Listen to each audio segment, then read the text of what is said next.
జయ హో మాత. శ్రీవారి చరణ సన్నిధి. రచన శ్రీమతి బ్రహ్మాండం వసుంధరక్కయ్య. విషయ సూచిక సంఖ్య 4. ముత్యాల హారం. కొండముది హనుమంతరావు. అమ్మ సర్వజ్ఞ, సర్వవ్యాపిని, సర్వశక్తిమయి, సిద్ధ సంకల్ప, స్థితప్రజ్ఞ, వాక్చతుర, వాగ్దేవత, అమోఘ వచనస్క అని అమ్మను ప్రస్తుతించాడు రామకృష్ణ అన్నయ్య. పూర్ణచంద్రుణ్ణి చూడాలంటే మీరు జిల్లెళ్ళముడి వెళ్ళవలసిందే. మరెక్కడైనా మీరు చంద్రవంకను మాత్రమే చూడగలరు. ఆధ్యాత్మిక ఆకాశంలో అమ్మను నిండు చంద్రుడిగా దర్శించారు శ్రీపాదవారు. మానవులే కాదు, పశుపక్ష్యాదులు నా బిడ్డలే అంటూ సార్వత్రిక మాతృప్రేమను ప్రకటించిన అద్వితీయ వాత్సల్యమూర్తి అమ్మ. ఉన్న ఆ ఒకటే ఇన్ని అయింది అని సాధికారికంగా అద్వైత తత్వాన్ని ప్రవచించిన అవతారమూర్తి అమ్మ. అట్టి విశ్వజనని అమ్మకు ఆంతరంగిక కార్యదర్శిగా, అమ్మకు నిత్యం జరిగే పూజలకు పూజారిగా రామకృష్ణ అన్నయ్య సేవలందిస్తే, అమ్మ సన్నిధిలో నివాసముండి అమ్మకు కావలసినవి అనుక్షణం అందిస్తూ అమ్మ సేవయే పరమావధిగా, తన విధిగా వసుంధరక్కయ్య భావించి ఆచరణలో పెట్టింది. అలా వారిద్దరూ అమ్మ సేవకు తమ తమ జీవితాలను పూర్తిగా అంకితం చేశారు కాబట్టి రామకృష్ణ అన్నయ్యకు అమ్మ జీవిత చరిత్ర, మాతృశ్రీ జీవిత మహోదధిలో తరంగాలు వ్రాసే అదృష్టం లభించింది. వసుంధర అక్కయ్యకు అమ్మ సన్నిధిలో జరిగే కార్యక్రమాల గురించి డైరీ వ్రాసే మహద్భాగ్యం వరించింది. ఈ రెండింటినీ అమ్మ వారిద్దరికీ అపార కరుణతో ప్రసాదించిన అమూల్య వరాలు. మాతృశ్రీ జీవిత మహోదధిలో తరంగాలు అమ్మ సశరీరంతో ఉండగానే ప్రచురితమయ్యాయి. వాటిని పఠించి ఎందరో అమ్మ పరతత్వాన్ని అవగాహన చేసుకున్నారు. ఇప్పటికీ మరెందరో వాటిని పారాయణ చేస్తున్నారు. ఇక ఇప్పుడు మీరు చదవబోతున్న అమూల్య గ్రంథం శ్రీవారి చరణ సన్నిధి. వసుంధర అక్కయ్య అమ్మ సన్నిధిలో జరిగిన పూజా కార్యక్రమాల గురించి, దర్శన విశేషాల గురించి వ్రాసిన డైరీకి పుస్తక రూపం. ఎందరెందరో అమ్మను దర్శించారు. పిన్నలు, పెద్దలు, పండితులు, పామరులు, ధనికులు, పేదలు, సంసారికులు, సన్యాసులు, అన్ని కులాల వారు, అన్ని మతాల వారు, అన్ని వర్గాల వారు అమ్మను దర్శించి వారి వారి సందేహాలను అమ్మ ముందు వెలిబుచ్చేవారు. వారి వారి కష్టసుఖాలను అమ్మకు విన్నవించుకునేవారు. అమ్మ వ్యావహారిక నామం అనసూయ. అమ్మ నామంలో శ్రీ అనసూయ అనే పంచాక్షరాలున్నాయి. వాటి అర్థం ఏమిటి అని అడిగితే అమ్మ చెప్పిన వివరం చిత్తగించండి. అసూయ లేకపోవటమే అనసూయ అని కాదు, రాగద్వేషాలను పారదోలటమే అనసూయ. రాగం, ద్వేషం ఈ రెండూ లేని తత్వమే అనసూయ. ఈ వివరణ అమ్మ తత్వానికి అద్దం పట్టింది. ఒక సోదరుని సందేహం ఇది. మీ దర్శనానికి మేము వస్తున్నాము అంటే మీరు రప్పించుకోవటమా, మేము రావటమా? దీనికి అమ్మ సమాధానం ఇలా ఉంది. మీరు రావాలన్నప్పుడు రాలేకపోవటం, రాలేనని నిరాశపడుతున్నప్పుడు అకస్మాత్తుగా రావటం, ఇట్లాంటి అనుభవాలు తెలియజేస్తాయి మనం చేస్తున్నది ఏమీ లేదని. ప్రయత్నం అర్థమైనంతగా ప్రేరణ అర్థం కాదు.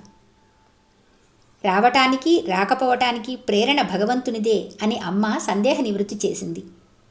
ఇదే భావాన్ని మరొకరికి చెప్తూ, ఏది జరిగినా, ఎవరు ఏది చేసినా మనం కాదు చేసేది, మనని నడిపించే శక్తి మరొకటి ఉన్నది అని గుర్తుపెట్టుకోమని సలహా ఇచ్చిందమ్మ.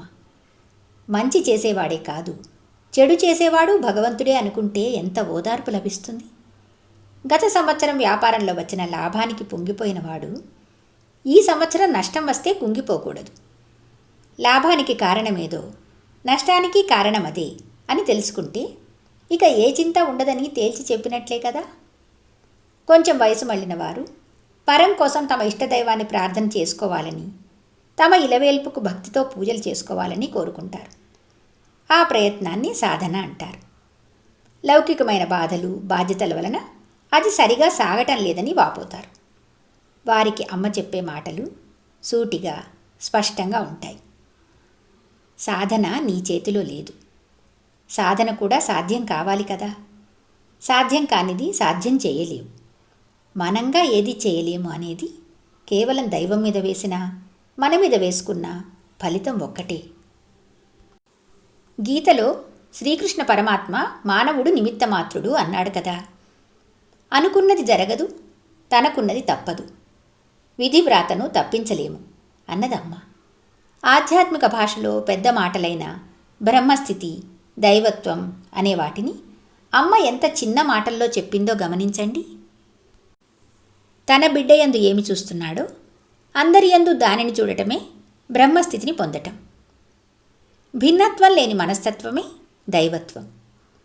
సందర్భానుసారంగా అమ్మ నోటి వెంట వెలువడిన ఇటువంటి మాటల ముత్యాలను అక్కడే అమ్మ పాదాల దగ్గరే అహరహము కనిపెట్టుకుని ఉండే వసుంధరక్కయ్య ఏరుకుని మూటకట్టుకుంది. ఇన్నేళ్లు పదిలంగా దాచుకుంది. ఇప్పుడు ఆ మూట విప్పి తీరికగా కూర్చుని చక్కని ముత్యాల హారం తయారు చేసింది.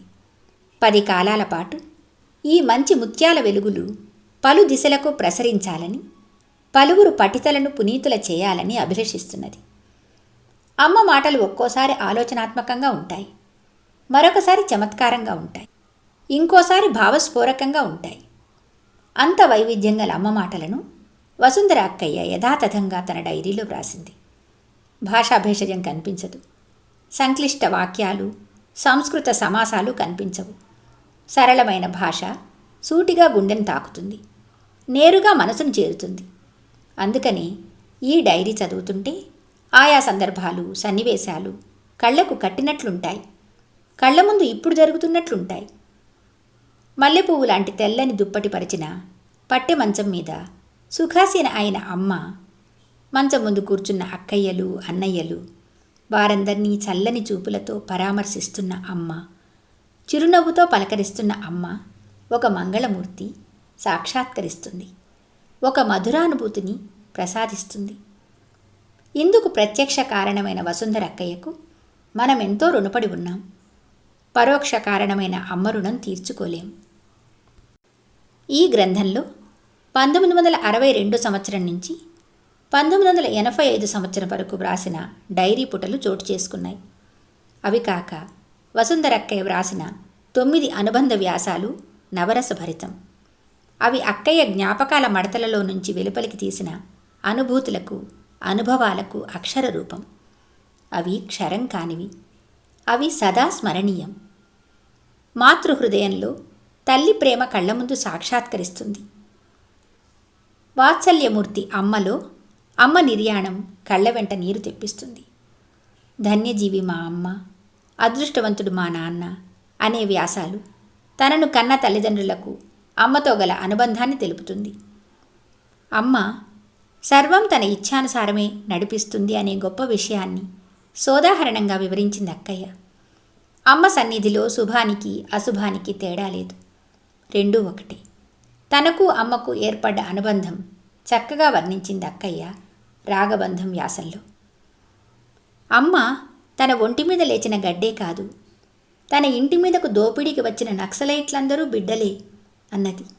వాంఛితార్థప్రదాయిని హైమ అనే రచనలో హైమ సున్నిత మనస్తత్వం, ఆమె అకాల మరణం గుండెలను కదిలిస్తాయి. ఈ గ్రంథానికి ఏ పేరు పెడితే బాగుంటుంది అని వసుంధరక్కయ్య నన్ను అడిగింది. రామకృష్ణ అన్నయ్య అమ్మ పాద పద్మాల గురించి గొప్ప కావ్యం రాశాడు. అది శ్రీచరణ వైభవం. మాన్యులు సామాన్యులు మెచ్చిన కావ్యం అది. ఆ విషయం జ్ఞప్తికి రాగా ఈ గ్రంథానికి శ్రీచరణ సన్నిధి అని పేరు పెట్టరాదా అన్నాను అక్కయ్యతో. దానికి సమాధానంగా అక్కయ్య శ్రీవారి చరణ సన్నిధి అని ఉండాలని కోరుకుంది. అందుకు కారణం మనందరికీ తెలిసినదే. అమ్మ సన్నిధి మనకు శ్రీచరణ సన్నిధి, కానీ వసుంధరక్కయ్యకు మాత్రం శ్రీవారి చరణ సన్నిధి కదా. ఈ గ్రంథంలో పేర్కొన్నట్లుగా ఒక సోదరి దేవుడికి మానవులు భార్యలేమిటి అని అమ్మని అడుగుతుంది. దానికి అమ్మ, నన్ను దేవుడు చేసుకున్నాడు, నేను మానవుల్ని చేసుకున్నాను అని వెంటనే చెప్తుంది. అంటే తనని పెళ్లి చేసుకున్న భర్త తనకు దైవం అని అర్థం. పతిని ప్రత్యక్ష దైవంగా స్త్రీ ఆరాధించాలనేది అందులోని పరమార్థం. ఇక ఆ వాక్యంలోని రెండవ భాగం, నేను మానవుల్ని చేసుకున్నాను అనేది అమ్మ తన సహజ శైలిలో చేసిన మాటల చమత్కారమా? వైకల్యం లేనిదే కైవల్యం, సర్వత్రా అనురాగమే విరాగం, ఇష్టం లేనిదే కష్టం. ఇటువంటి మాటల చమత్కారం అనుకోను నేను. వసుంధరకు తనని మించిన దైవం వేరే లేదు కాబట్టి ఆమెను నేను పెళ్లి చేసుకున్నాను అని అమ్మ భావం కావచ్చు. అదే నిజమైతే వసుంధరక్కయ్యను అమ్మ ప్రశంసించిన తీరు అద్వితీయం. ఆమెకు ప్రసాదించిన అనుగ్రహం అపారం. విశ్వజనని అమ్మ స్వరూప స్వభావాలను భావితరాలకు చక్కగా అందించిన వసుంధరక్కయ్యను హృదయపూర్వకంగా అభినందిస్తున్నాను. జయ హో మాత. విషయ సూచిక సంఖ్య 5. అమ్మ అక్కయ్యల బంధం. ఈ హనుమబాబు మారుమూల గ్రామంలో పుట్టి అంతకన్నా మూలనున్న గ్రామాన్ని మెట్టి దిగ్దిగంతాల వరకు వెలుగులు నింపి మమకారానికి, వాత్సల్యానికి, మాతృత్వానికి అర్థం చెప్పి ఆ అర్థానికి రూపంగా వెలిసిన తల్లి జిల్లెళ్ళముడి అమ్మ. శ్రీ బ్రహ్మాండ నాగేశ్వరరావు గారికి అర్ధాంగ లక్ష్మి అయి పతిని ఆధారం చేసుకుని పంచభూతాలను జయించి పతివ్రతయ్యి ఆ బ్రహ్మకీట జననిగా అందరికీ అమ్మయ్యి అమ్మ అవతారముగా అర్కపురి క్షేత్రాన ఓంకార నదీ తీరాన నేడు ఆలయాన కొలువైనది అమ్మ. సామాన్యంగా అవతారమూర్తులు దుష్ట శిక్షణ, శిష్టరక్షణ ఇత్యాది కార్యక్రమాలను నిర్వహించేందుకు సహాయకారులుగా అంతేవాసి గుణములను ఏర్పాటు చేసుకుంటారు. ఈ రీతిగానే అమ్మకు ఏర్పడిన అంతేవాసులంతా అమ్మ జన్మించినది మొదలు ఈనాటి వరకు ఆయా సేవలలో నిమగ్నమై ఉన్నారు. ఒకరు అమ్మ గది శుభ్రం చేస్తే, మరొకరు అమ్మకు స్నానాదులు నిర్వహిస్తే, ఇంకొకరు అమ్మ దినచర్య, జీవిత చరిత్రలు అక్షరబద్ధం చేస్తే, ఆపై ఒకరు అమ్మ ఆదేశానుసారం సంస్థల నిర్వహణ ఇత్యాదులు అనేక రకాలుగా చేశారు, చేస్తున్నారు. అటువంటి అంతేవాసి గణానికి చెందిన వారిలో ఒకరు శ్రీ కోన వెంకట సుబ్బారావు గారు. వీరు తరచుగా చీరాల నుండి వచ్చే భక్తులు. ఒకనాడు వీరితో బాటే వారి కుమార్తె అమ్మను చూచే నిమిత్తంగా వచ్చి అమ్మను చూచి అమ్మ పాదసేవయే తనకు తరుణోపాయమని, అమ్మే సర్వస్వమని నమ్మి తనకంటూ వేరే భావన లేక అమ్మ సాన్నిధ్యంలో నిలిచిపోయింది. ఆమెయే శ్రీమతి వసుంధరక్కయ్య. అమ్మ అక్కయ్యల బంధం చాలా చిత్రమైనది, సృష్టిలోనే ఆశ్చర్యకరమైనది, ఇతిహాస పురాణాలలో ఎక్కడా చెప్పబడినది. ఒక స్త్రీ మరొక స్త్రీని శాస్త్రోక్తంగా మేళతాళాల మధ్య బంధుమిత్రుల సమక్షంలో వివాహం చేసుకోవటం. అమ్మ కళ్యాణానికి నిర్వచనం చెబుతూ కళంకరహితమైన మనస్సును కళంకరహితంగా మరొకరికి అర్పణ చేయటమే కళ్యాణం అన్నారు. అంటే కళంకరహితంగా నీ మనస్సును నా సేవలో నీ జీవితాంతం అర్పణ చెయ్యి అన్నట్లుగా అక్కయ్య భావన చేసుకుని దానిని త్రికరణ శుద్ధిగా ఆచరణలో పెట్టింది. 1975లో నేను జిల్లెళ్ళముడిలో కాపురం పెట్టిన దగ్గర నుండి అమ్మ సేవలో అక్కయ్యను చూస్తూ వచ్చాను. 1985లో అమ్మ భౌతికంగా మనకు దూరమయ్యాక కొద్ది కాలం మీరు మీ తమ్ముళ్ళ దగ్గర ఉండకూడదా అన్నాను. అమ్మతో నిత్యానుబంధం గల అక్కయ్య మాత్రం అమ్మ నాతో నీవెక్కడికి వెళ్ళవద్దు, ఇక్కడే ఉండు అన్నది. కాబట్టి నేనెక్కడికి వెళ్ళను అని స్పష్టంగా చెప్పింది. అప్పటి నుండి అక్కయ్యను గమనిస్తున్నాను. ఆమెకు దేహంలో బీపీ, షుగర్ తీవ్రస్థాయిలో ఉన్నాయి. ఉన్నా వాటిని లెక్క చేయకుండా ఆశ్రమం వారు తనకిచ్చిన ఇంట్లో ఉంటూ అమ్మను పూజిస్తూ ఆశ్రమానికి వచ్చిన వారికి సాదరంగా సేవ చేస్తూ కాలం గడుపుతున్నది. రాత్రులు అనారోగ్యంతో ఉన్నా పగలంతా అమ్మ సేవలో, అమ్మ సిద్ధాంత ప్రచారంలో గడుపుతున్నది. ఇది ఒకనాటిది కాదు, చాలా కాలంగా గమనిస్తున్నాను. మాటల సందర్భంలో అమ్మ అక్కయ్యతో నా తరువాత నీ తమ్ముళ్ళు నిన్ను చూస్తారు అన్నట్లు హోమియో డాక్టరు శ్రీ కెఎస్ఎన్ మూర్తి గారు, లాయరు శ్రీ కె వెంకటేశ్వరరావు గారుల పోషణలో అక్కయ్య అమ్మ ఆశ్రమంలో ఉంటున్నది. అమ్మ ఉన్నప్పటి నుండి నిర్వహించే ఉత్సవాలలో ఒకటి అమ్మ సమర్థబంతి, రెండవది క్షీరాబ్ది ద్వాదశి, మూడవది సందెగొబ్బెమ్మలు ఇత్యాదులు పరంపరాగతంగా వచ్చే వాటిని పోగొట్టకుండా ఆశ్రమంలోని అందరి సహకారంతో అక్కయ్య నిర్వహిస్తున్నది. సోదరి ఉమాశశి గారు అమ్మ విగ్రహాన్ని చేయించి అక్కయ్యకు పూజ కొరకు ఇస్తే బొమ్మూరు వాస్తవ్యులు వరలక్ష్మమ్మ గారు నాన్నగారి విగ్రహం చేయించారు. ఆ రెండు విగ్రహాలు అక్కయ్య దగ్గర నిత్య పూజలో ఉండి ఆశ్రమ ఉత్సవాలలో ఉత్సవ విగ్రహాలుగా ఆరాధనలు అందుకుంటున్నాయి. సర్వాత్మన అమ్మ భావనలో, అమ్మ సేవలో అమ్మ ఆలోచనల ప్రచారంలో జీవితం కొనసాగిస్తున్నది అక్కయ్య. అమ్మ నిర్వహించిన మాతృయాగాన్ని అమ్మ ధర్మపత్నిగా కొనసాగిస్తూ ఒక సంప్రదాయాన్ని ఎలా కొనసాగించాలో, దానికి దైవ సహకారం ఎలా అందుతుందో అనుభవపూర్వకంగా చేసి చూపిస్తున్నది అక్కయ్య. మాతృయాగం అంటే ఆదరణతో కడుపు నిండా భోజనం పెట్టడము, కట్టుకోను బట్టలు ఇవ్వటము. ఈ రెండు అవిచ్ఛిన్నంగా అక్కయ్య కొనసాగిస్తున్నది. విశేషించి వైద్య సౌకర్యం లేని ఈ ఆశ్రమంలోని కళాశాల విద్యార్థులు ఇత్యాది వారికి తన తమ్ముని సహకారంతో హోమియో వైద్యం చేస్తూ జీవితాన్ని సార్థకం చేసుకుంటున్న ధన్యజీవి శ్రీమతి బ్రహ్మాండం వసుంధరక్కయ్య. సంఖ్య 6. మాతృశ్రీ శ్రీమతి డాక్టర్ పి. ఝాన్సీ లక్ష్మీబాయి. మమతకు మారుపేరు మాతృశ్రీ. అమ్మంటే ప్రేమ, ప్రేమంటే అమ్మ అని ఈ రెండూ పర్యాయ పదాలుగా అనుభవానికి వస్తాయి. సాధనలు ఏ రూపాల్లో ఉన్నా ఆ సాధనలోని అంతఃసూత్రం ప్రేమ. ఆ ప్రేమ ప్రసరించే కోణాలను బట్టి భక్తికి రకరకాల పేర్లు వచ్చాయి. భక్తిని మన పెద్దలు శ్రవణం, కీర్తనం, స్మరణం, పాదసేవనం, అర్చనం, వందనం, దాస్యం, సఖ్యం, ఆత్మసమర్పణం అని నవవిధాలుగా చెప్పారు. పై 9 మార్గాల్లో ఏ ఒక్కదాన్ని ఆశ్రయించినా భగవదంశగా ఉన్న మనం భగవద్రూపులం కావచ్చు అని మన పెద్దలు రూఢిపరిచారు. నవవిధ భక్తుల్లో ఆత్మసమర్పణం అనేది చాలా ప్రముఖ మార్గం. ఆత్మసమర్పణం అంటే ఆత్మ తనను అర్పించుకోవటం అని అర్థం. ఇంకో విధంగా చూస్తే ఆత్మసమర్పణం అంటే ఆత్మలో సమర్పణం, తను లీనమవటం అని. ఎలా చూచినా తనంటూ వేరు లేకుండా, తనకంటే ఏమీ లేకుండా ఒక తత్వంలో తాదాత్మ్యం చెందటం అని పెద్దలు చెప్తారు.